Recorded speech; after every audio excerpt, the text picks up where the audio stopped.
E nós estamos na Semana do Meio Ambiente aqui no AgroManhã. Todos os dias a gente está mostrando entrevistas especiais, mostrando também novidades da produção sustentável brasileira, né, Pedro? Exatamente, viu, Li? Inclusive, né, a gente está mostrando reportagens e vamos percorrer hoje, quarta-feira, o nosso Brasil via Embrapa Territorial. Para saber os novos projetos e por meio de dados, né, como a pesquisa e o produtor rural brasileiro tem feito um papel fundamental na conservação ambiental, a gente conversa agora com o chefe-geral da Embrapa Territorial, meu amigo Gustavo Espadotti, que já está ao vivo com a gente. Bom dia, Gustavo, seja bem-vindo.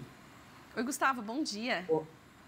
Bom dia, Lilian, bom dia, Pedrinho, bom dia a toda a audiência do Terra Viva. É um prazer estar aqui com vocês nessa manhã. Que ótimo. Olha, Gustavo, o prazer é nosso, né? Sempre falar com vocês aí da Embrapa Territorial, você inclusive, né? Gustavo, vamos falar desse Brasil sustentável, né? Essas áreas de preservação, né? Inclusive áreas de reflorestamento, a gente tem importante falar sobre isso, né? Esse papel importante do produtor fazer corredor verdes. Como é que o Brasil segue nesse sentido, vocês que monitoram aí todo o nosso país? Bom, Pedrinho e Lilian, é muito gostoso falar de meio ambiente, especialmente nessa nossa semana, em alusão ao Dia Mundial do Meio Ambiente, que foi na segunda-feira, porque para nós é muito fácil, né? Porque nós estamos num Brasil verde, realmente. É um Brasil que boa parte dele, 2/3 dele, ou mais de 66% do Brasil, ele é dedicado à proteção, à preservação ou à conservação da vegetação nativa, e como muito bem lembrado pelo Pedrinho, também pelo reflorestamento, né?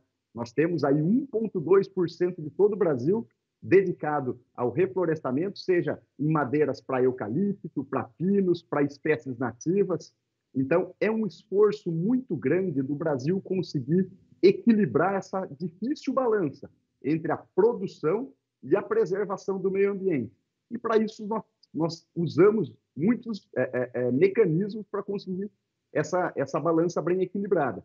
A primeira delas é a proteção por meio de decretos, criação de parques, criação de áreas indígenas. Nós protegemos parte do nosso território. Além disso, nós temos o Código Florestal Brasileiro, que deu ao produtor rural a oportunidade de preservar dentro da sua propriedade rural também. E temos áreas conservadas ainda, em grandes áreas florestais, ainda não nem cadastradas no CAR, nem dedicadas para unidades de conservação ou terras indígenas, mas que têm vegetação nativa. Quando a gente soma todo esse universo aí de esforços em prol da vegetação nativa, nós temos esses nossos 66% do Brasil de áreas verdes. Muito bom, né? Dados aí que a gente precisa mostrar para o mundo. E, aliás, o mundo fica muito surpreso também quando a gente mostra ILPF, né, Gustavo? Quando a gente mostra ali a produção aliada à preservação. E eu queria que você comentasse um pouco a respeito disso, porque hoje a gente tem muito incentivo no nosso país a respeito disso, né? Tanto por parte do setor privado, né, da pesquisa, e também do setor público, né? Com incentivo, no caso do Plano Safra, que a gente tem ali também um crescimento grande. Inclusive, a gente está na iminência aí do Plano Safra, que deve ser mais verde também, né? Como que você está vendo hoje esse cenário no país?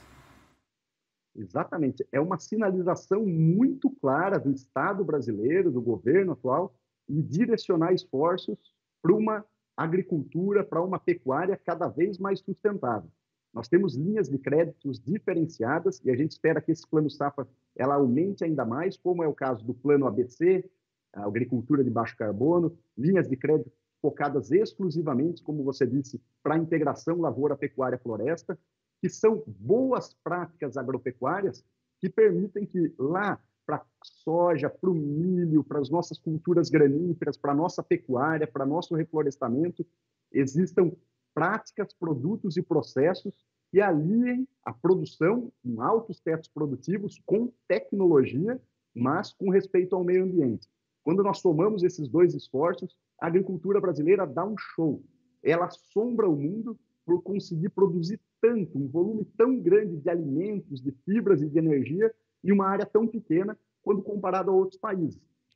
Isso graças a uma pesquisa científica que desde a década de 70 focou esforços no aumento da nossa competitividade e que treinou e andou junto com as universidades, com os órgãos de extensão, mas principalmente contou com a força, com a resiliência e com a abertura do produtor rural de receber essas tecnologias e aplicá-las. Então, hoje nós temos o sistema plantio direto na palha, temos duas safras, que é o caso da safra safrinha. Eu ainda chamo de safrinha, sou meio velho, a gente chama de safrinha porque é mais bonitinha, também é mais amistoso, chama ela, mas hoje o pessoal chama muito de segunda safra. E também os sistemas integrados, que garantem a produção de grãos, de carne e muitas vezes do componente florestal dentro de uma mesma área agrícola. Isso é difícil até explicar para os nossos amigos estrangeiros, porque para eles têm uma safra e acabou, vem neve, vem intempéries, vem a seca, e aqui nós conseguimos 3 safras, uma safra de grãos, uma safra de boi e muitas vezes uma safra ainda de reflorestamento. Perfeito. Agora vamos falar sobre o que assusta ainda mais, que é a questão da sustentabilidade, né? Porque vocês têm um programa interessante que é o combate à desertificação da caatinga, né? Como é que tem sido feito esse trabalho, né? Feito pela Embrapa Territorial? Conta mais pra gente, Gustavo. Bom, Pedro, no ano passado nós lançamos um sistema de inteligência territorial estratégico para o bioma caatinga. Nós conseguimos reunir dados que estavam dispersos dos 5 grandes quadros da caatinga, o quadro natural, o quadro agrário, o quadro agrícola, o quadro de infraestrutura e a socioeconomia presentes lá. E fizemos uma análise circunstanciada desse território, mapeando problemas, dificuldades, mas principalmente oportunidades para nós utilizarmos de forma sustentável o bioma caatinga. Além disso, em parceria com o Ministério do Meio Ambiente, a Embrapa Territorial elencou todas as tecnologias que a Embrapa desenvolveu ao longo dos últimos 50 anos para o apoio ao combate à desertificação nesse bioma. São boas práticas, desde o manejo das plantas, a densidade correta, o espaçamento de cada um dos cultivos, até práticas mecânicas que aliam as condições naturais da caatinga a boas práticas que permitam a redução desses processos de degradação da terra, como é o caso da barraginha, o sisteminha e outras tecnologias que nós já temos prontas para serem repassadas para a extensão rural e para os produtores rurais.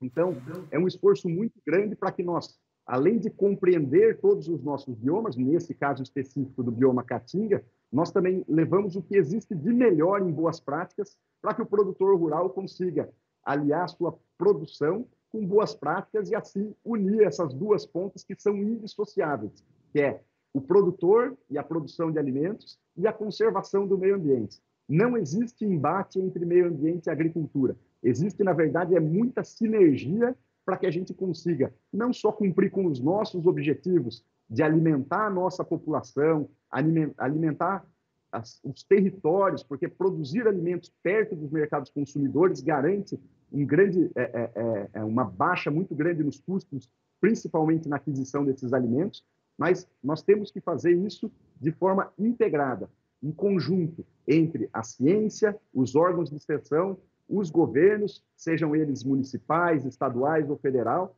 de forma unida para potencializar esses resultados e atingir esses grandes objetivos que nós temos aí desenhados por nosso país. É verdade. Gustavo, a gente tem só mais um minutinho, mas eu quero te fazer mais uma pergunta, né? Você falou de integração e eu vejo hoje a Embrapa muito integrada entre si, né? Agora a nova presidente Silvia Massurrá fazendo hoje um evento, inclusive, na Embrapa Meio Ambiente em Jaguariúna para comemorar também a Semana do Meio Ambiente. Então eu queria um breve comentário seu sobre o trabalho da Embrapa e também, para a gente encerrar, vocês têm também mapeado e identificado aí oportunidades em áreas de pastagem pouco aproveitada, né? Para dar também uma mensagem aqui nessa entrevista especial do Dia do Meio Ambiente, que a gente sabe, né, das áreas de pastagem que a gente precisa melhorar ainda no nosso país. Vocês fazem um trabalho disso também? Então, um comentário sobre esses dois assuntos breve, por favor. Maravilha, Aline. Bom, o ministro Carlos Fávaro e o secretário especial, o senhor Agostinho, eles colocaram uma meta muito clara de expandirmos nossas agriculturas e melhorar os índices produtivos nas áreas de pastagem degradada. Então, a Embrapa Territorial tem trabalhado junto com o Ministério para mapear essas áreas e indicar em cada um do território qual o potencial de uso e de melhoria que nós temos dentro dessas áreas que estão aí em algum processo de degradação. Então, melhorar e expandir a agropecuária em áreas já antropizadas sem precisar abrir novas áreas. É um grande desafio que o ministro colocou para a gente.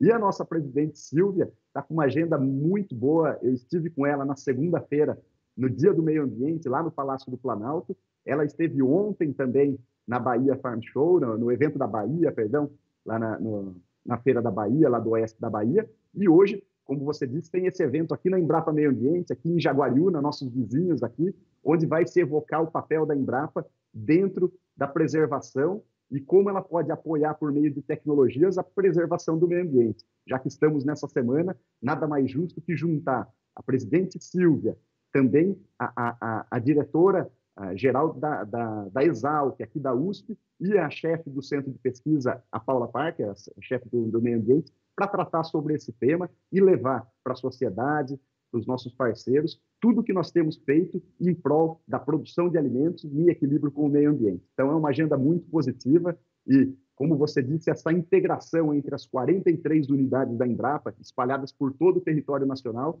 pode ser um caminho muito forte para estar junto com cada produtor rural nessa missão de produzir e preservar.